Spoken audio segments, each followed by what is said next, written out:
Hola, yo soy Kenia y os doy la bienvenida a este pequeño canal dedicado al cine, donde hoy os traigo una de cine clásico, En el calor de la noche.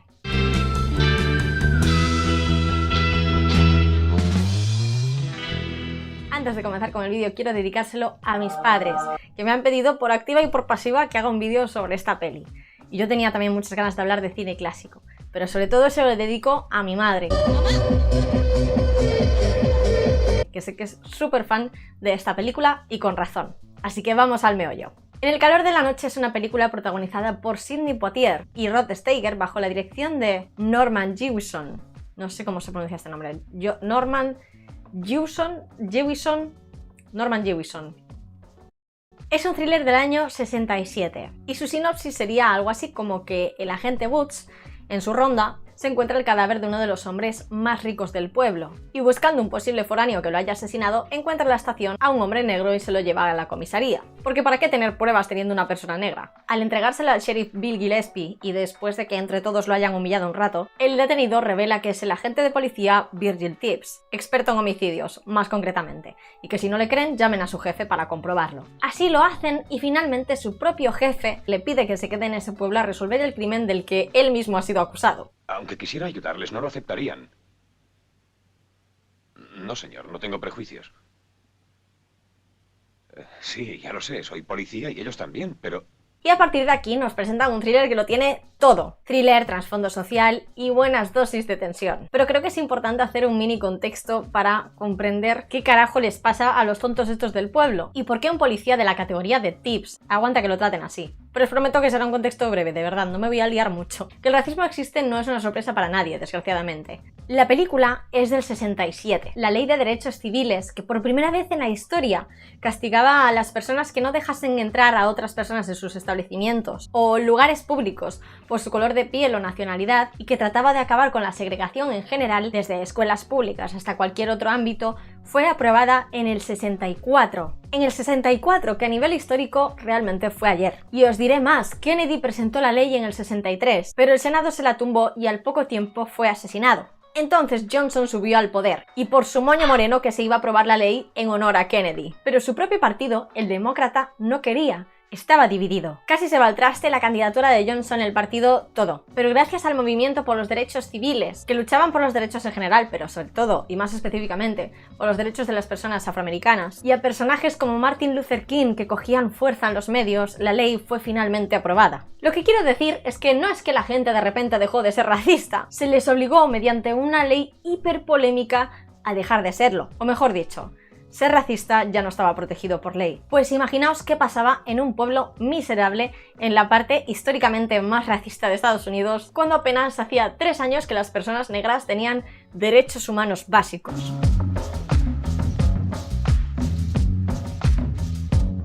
Pues que estos seres ignorantes iban a la suya. Y por eso, aplicado al film, casi todos los personajes blancos sienten gran desprecio hacia Tibbs. Y por eso es tan interesante y tan curiosa de ver la relación entre él y el sheriff Gillespie, quien realmente es una persona absolutamente palurda, pero a quien Tibbs, con su impecable personalidad y sus increíbles capacidades policíacas, acaba por ganarse, aunque seguramente el personaje de Gillespie sería incapaz de reconocerlo en voz alta. Y hay varios momentos en que el racismo exacerbado y estúpido de este pueblo nos pone la piel de gallina. Ya comienza cuando detienen a nuestro protagonista injustamente, pero también en escenas como esta. Sí, pues tendrá que prepararse. Lo de Colbert no ha sido nada. No creo que el negro viva muchos días. O como esta otra. ¿Qué toma usted, Virgil? No le serviré nada.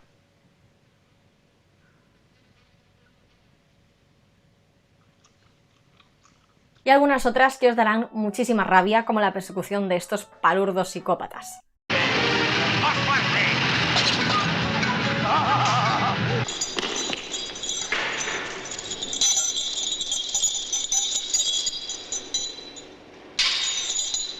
Tibbs es un experto en lo suyo, y Gillespie sabe que no podrá resolver el caso sin él. No ha visto un muerto en su vida este tío. Y toda la película es un tira y afloja entre egos, prejuicios y una lucha entre la justicia y la ignorancia. Tibbs se quiere ir, pero luego cambia de opinión, pero luego el sheriff le pide que se quede a su manera.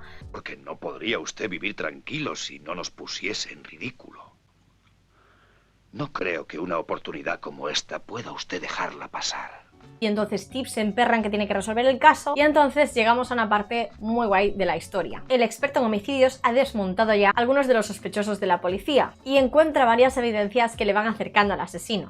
Una de estas pruebas le lleva a visitar al hombre más adinerado del pueblo, que podría ser sospechoso. Es dueño de unos campos de algodón trabajados por personas negras de la zona. Y aquí vienen dos cosas brillantemente descritas. Una es cómo estas personas racializadas de un pueblo pequeño y clasista son absolutamente conscientes de lo diferente que se ve nuestro protagonista.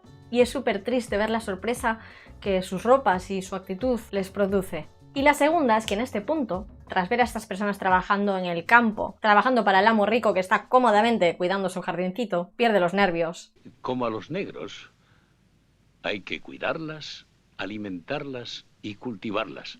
Y saca sus propios prejuicios y su rabia hacia este prototipo de hombre blanco adinerado. Lo que pasa es que a diferencia del resto de personajes, Tibbs se da cuenta de sus propias fallas y trata de enmendar su forma de pensar. 2 días y acabaré con esto. Estoy a punto de hundir a ese fantasmón. Puedo echarle de su colina, créalo. Muchacho. Vaya, es usted como todos nosotros. ¿Verdad? Además debo decir que con todo lo que pasa en la película puedo comprender perfectamente su recelo. Si te tratan como un animal y te desprecian constantemente, es normal. Pero mola que después de ver tantas situaciones tópicas de este tipo de cine que trata el racismo de la época, que son tópicas sí, pero que también son realistas, le den un twist con un protagonista imperfecto, pero analítico y que quiere evolucionar. En cuanto al caso de asesinato, es muy intrigante, está perfectamente estructurado y realmente va siguiendo el caso mientras que lo hacen en la película, mientras que lo van resolviendo. Tibbs descubre cosas súper relevantes, como que el criminal era diestro o que el asesinato se cometió en otro lugar. Y debe luchar todo el rato con el resto de policías del pueblo que priman en tener un detenido a tener al culpable. Y aunque el sheriff es cabezota y parezca un poco estúpido, podemos ver cómo Tibbs en el fondo se va ganando su corazoncito y su confianza. Muy en el fondo y de forma muy progresiva. Porque no vaya a ser que el resto de señoros blancos heterosexuales del pueblo piensen que su jefe de policía es amigo de un hombre negro. Y sobre todo que no se vaya a dar cuenta todo el pueblo de que es un inepto y de que tiene que venir alguien de fuera para resolver su caso. Hasta el final es imposible saber quién es el asesino, y la tensión va acumulándose conforme Tibbs se acerca al culpable. Sus capacidades detectivescas son fantásticas, y en general la película es un thriller maravilloso. Además, los personajes están súper bien escritos, con un conocimiento de la mente humana envidiable. Todos los personajes tienen sus luces y sus sombras, y todos transmiten algo que me parece importantísimo y súper básico cuando vemos a otro ser humano en la pantalla, que nos haga sentir algo, que nos sorprenda, y eso se consigue con cada uno de los personajes de En el calor de la noche, que no nos dejan indiferentes y que para bien o para mal nos importa su destino, que es primordial para que también te importe la trama. Y quiero rendir un pequeño homenaje a Sidney Poitier, contándoos algunas cositas de él. En su época no existían personajes protagónicos negros, y él cambió el juego, siendo el personaje principal en peliculones como Adivina quién viene a cenar o To Sir with Love, remake de Semilla de Maldad, donde también salía, pero haciendo de alumno. Hablo más en profundidad de esto en mi vídeo sobre la figura del profesor en el cine. Con sus dotes interpretativas y su apariencia elegante, cautivó al público. Y podríamos decir que su aparición como protagonista era casi un acto político. Sidney Poitier fue el primer actor afroamericano en ganar el Oscar a Mejor Actor, por su papel en Los Lirios del Valle. Más de 20 años antes, en el 40, ganó el Oscar a Mejor Actriz Secundaria Hattie McDaniel, por su papel de criada en la película Lo que el viento se llevó. Hattie recibió este premio desde una pequeña mesa alejada de sus compañeros de reparto, ya que la gala se celebró en un hotel con segregación racial, donde normalmente las personas negras tenían la entrada prohibida. Vamos, una cosa indignante. This is one of the happiest moments of my life. Pero Poitier fue el primero que recibió un premio de una categoría importante. Realmente era un actor con un carisma impresionante y siempre me encanta verlo en pantalla. Y actores como él y Hattie sirvieron de precedentes para otros. Y de ejemplo para muchos críos del momento que apenas tenían referentes negros o que directamente no tenían ninguno. Visibilizaron a una parte de la población invisibilizada, por increíble que esto nos parezca, y que durante mucho tiempo carecieron de derechos. Falta un largo camino en la diversidad de actores y referentes televisivos, pero ahí vamos, y esto es en parte gracias a actores como Poitier y a personas de la industria que les dieron una oportunidad. Y hasta aquí el vídeo. ¿Habéis visto esta película? Si no la habéis visto, deberíais correr a verla. Y me encantará saber vuestras opiniones en los comentarios. Sabéis que si os ha gustado el vídeo, este vídeo o cualquier otro del canal, podéis suscribiros, podéis compartirlo con vuestros amigos más frikis y sobre todo podéis darle like, que así me hacéis saber que os mola este tipo de contenido. Por mi parte solo decir que espero que este vídeo os haya gustado, entretenido y divertido. Pero sobre todo lo que espero es veros en el próximo vídeo. ¡Chao!